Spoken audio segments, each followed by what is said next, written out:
વાત કઈ સંભળાઈ? તમને કઈ વાત વિશેષ ગમી?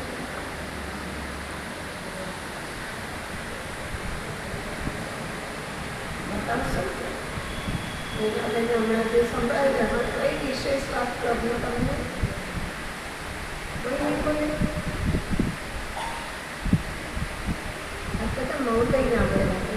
આ મૌન દિવસ છે. શું વિશેષ વાત સંભળાવી?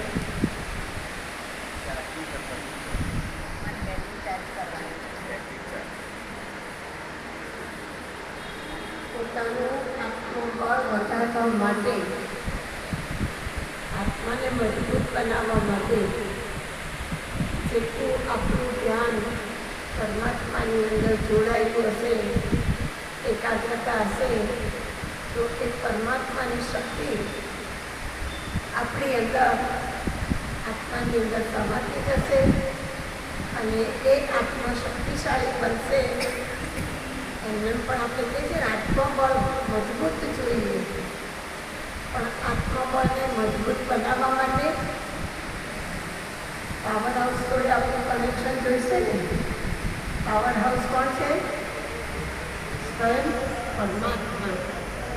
અને આપણું મન જેટલું પરમાત્મા સાથે જોડાયેલું હશે એટલી એ તાકાત આપણી અંદર વધશે અને એ શક્તિ, પરમાત્મા શક્તિ જે મળશે એ આપણી સામે કોઈ પણ પરિસ્થિતિ આવશે એ પરિસ્થિતિમાં આપણે પાર થઈ જઈશું.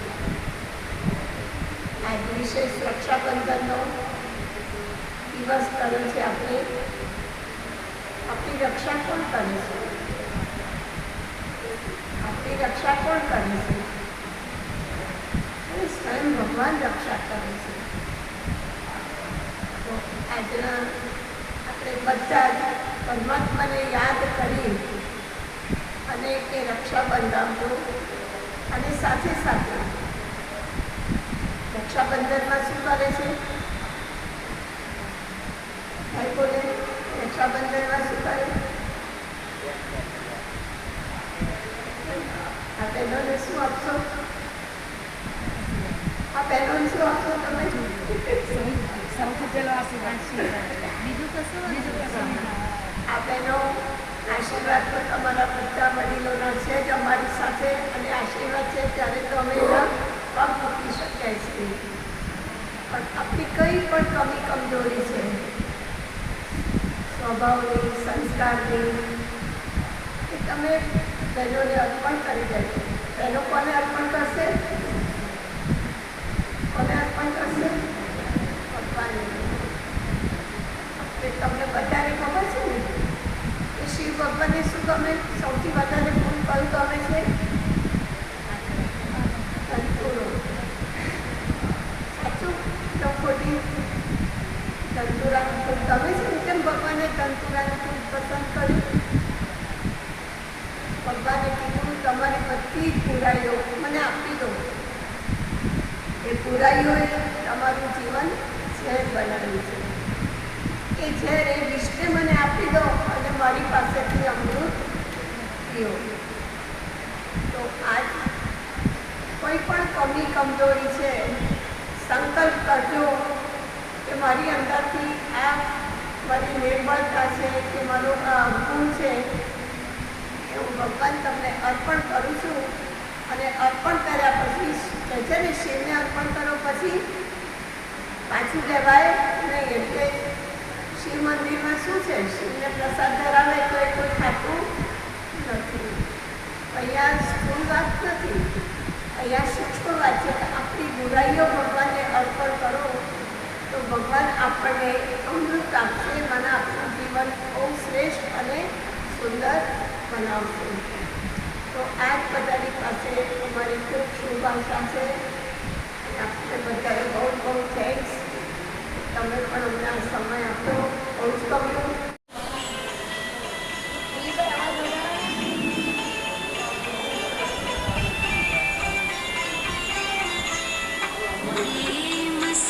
बस दो घड़ी प्रभु का ध्यान कीजिए, अपनी अंतर आत्मा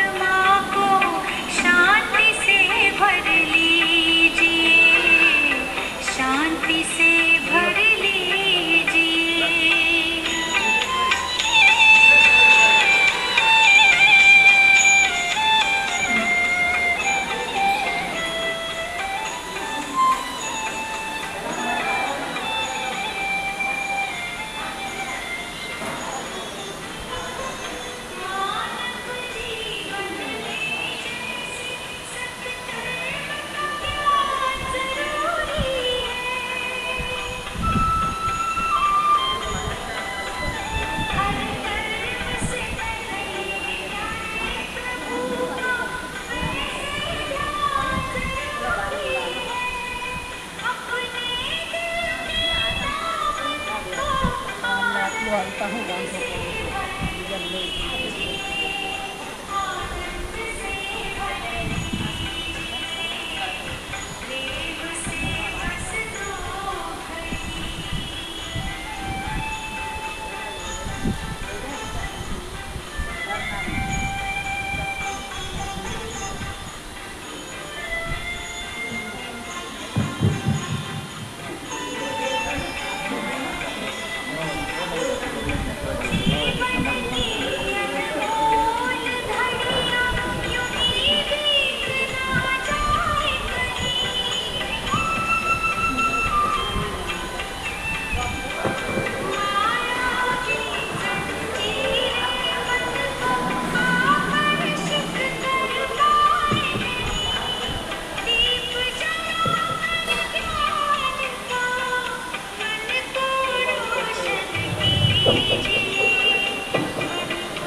આ ઓલા માઇકથી બોલો.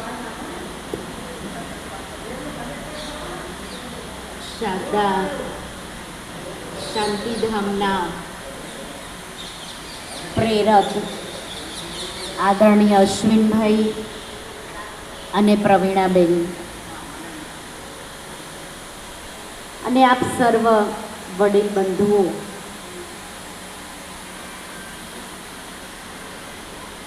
કે જે વિશેષ પ્રસંગ અને જે નજીકમાં આવવાવાળો એક તહેવાર છે રક્ષાબંધન, પવિત્ર પ્રેમનું પ્રતીક અને સાચો પ્રેમ કોને કહેવાય એનું વર્ષોથી ચાલી આવતી પરંપરા અને એની અનુભૂતિ જે અલૌકિકો હોય છે. તો આજે આ પ્રસંગે આપણે બધા મળી રહ્યા છીએ તો આપને એમ થતું હશે કે વ્હાઈટ ડ્રેસવાળા બહેનો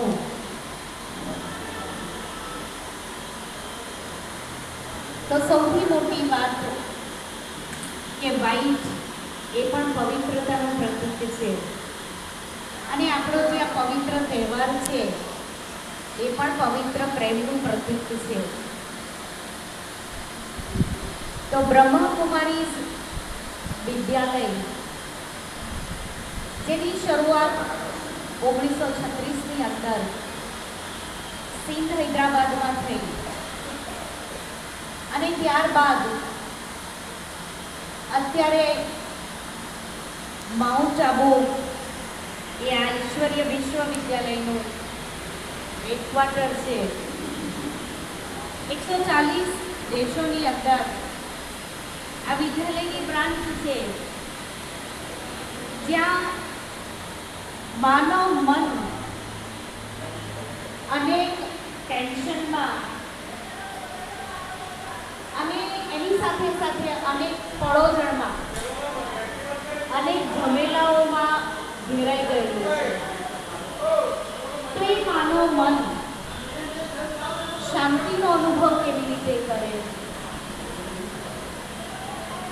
આપણા જીવનના જે મૂલ્યો હતા એ મૂલ્યોનો હાસ થઈ ગયો છે.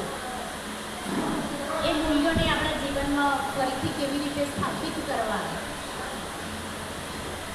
તો આ લક્ષ્ય અને ઉદ્દેશ્યને લઈને વિદ્યાલય છેલ્લા 90 વર્ષથી પોતાનું કાર્ય કરી રહ્યું છે,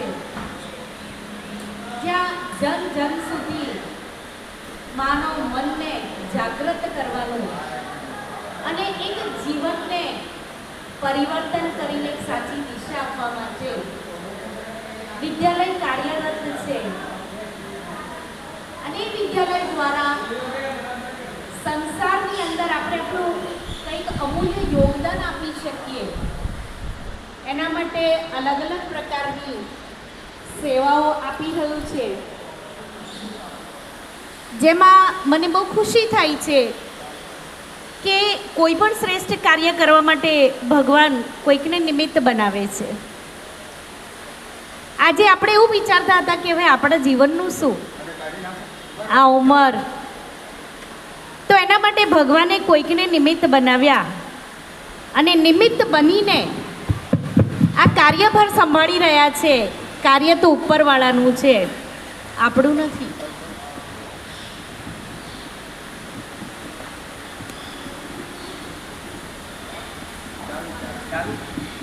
તો કાર્ય એ ઉપરવાળાનું છે, પરંતુ એ કોઈને નિમિત્ત બનાવે છે. તો એવી જ રીતે આ શ્રેષ્ઠ બે આત્માઓને એવો વિચાર આવ્યો અને ભગવાને નિમિત્ત બનાવી દીધા અને કાર્ય કરી રહ્યા છે. એવું જ એક સિનિયર સિટીઝન હાઉસ બ્રહ્માકુમારીઝની અંદર પણ છે કે જ્યાં તમારા સેવા, પરંતુ જ્યાં સંસ્થામાં આવતા હોય અને જેને એવું છે કે મારી પાછળની લાઈફ મને શ્રેષ્ઠ સેવાની અંદર સદુપયોગ કરવો છે, તો એવા ભાઈઓને બહેનો એમને ઘરમાં કોઈ તકલીફ નથી, પણ વિદ્યાલયમાં એમનો સેવાનો ભાવ છે કે અમારે સેવા આપવી છે. તો એવા ભાઈ બહેનો માટે જ્યાં આપણું ત્યાંનું જે સિનિયર સિટીઝન હાઉસ છે એનું નામ છે શિવમણી, અને શિવમણીની અંદર જેણે પોતાના જીવનને શિવમય બનાવ્યું છે એવા ભાઈ બહેનો ત્યાં રહે છે. અને એમના માટે અલગ અલગ પ્રકારની એક્ટિવિટી અને એની સાથે સાત્વિક ભોજન અને એમની અંદર જે વિશેષતાઓ છે એ વિશેષતાઓનો સદુપયોગ થઈ રહ્યો છે. તો આજે આપણી અંદર પણ ઘણી બધી વિશેષતાઓ છે, એટલે અહીંયા અમે એમના માટે નથી આવ્યા કે અમે બોલીએ અને તમે સાંભળો. તો આજે એક બહુ નાની એક્ટિવિટી કરીશું. તમે બધા જ બે બેની પેર બની જશો સામસામે. ખાલી જુઓ, ભલે બેઠા છો એમ જ એકબીજાની સામે જુઓ અને એક વસ્તુનું શેરિંગ કરવાનું છે. અને એ શેરિંગ મારી અંદર કઈ ક્વોલિટી છે એ મારો પાર્ટનર બતાવશે અને એમની કઈ ક્વોલિટી છે એ મારે બતાવવાનું. વિશેષતા ગુણ. તો બે બેની પેર થઈ જઈશું. આપણે બધા જે બહેનો અને ભાઈઓ બેઠા છે ને, બે બેની પેર જે રીતે તમે સ્ટાર્ટ કરો, તમે બે એકબીજાની સામું જુઓ. જો આગળ બેઠા છે ને બહેનો જુએ છે, બધા એકબીજાની સામું. હવે બંને એકબીજાના ગુણ, એકબીજાની વિશેષતા સામ સામે જુઓ, સામ સામે બધા સામ સામે જુઓ, એકબીજાના સામ સામે જુઓ. બે ક્વોલિટી બતાવવાની. તમારે બે ક્વોલિટી બતાવવાની સામેવાળી વ્યક્તિની.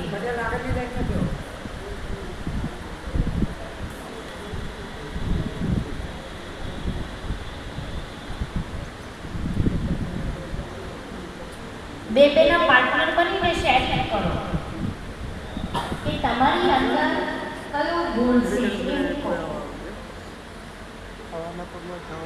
તમે એમનું બતાવશો ને એ તમારું બતાવશો. નહીં જો એનો ફોટામાં આવી જશે. કોઈ બોલતું નથી, કોઈ શેરિંગ નથી કરતું. ઘણા બધા બહેનો બેઠા છે, પાછળની ભાઈઓ બેઠા છે. થઈ ગયું? કોઈને બી ઊભા કરીને પૂછીએ. પાછળથી ભાઈ બતાવે કે તમે તમારા પાર્ટનર સાથે શું શેરિંગ કર્યું. લાસ્ટથી આગળવાળા ભાઈ. હા, તમે તમારા પાર્ટનર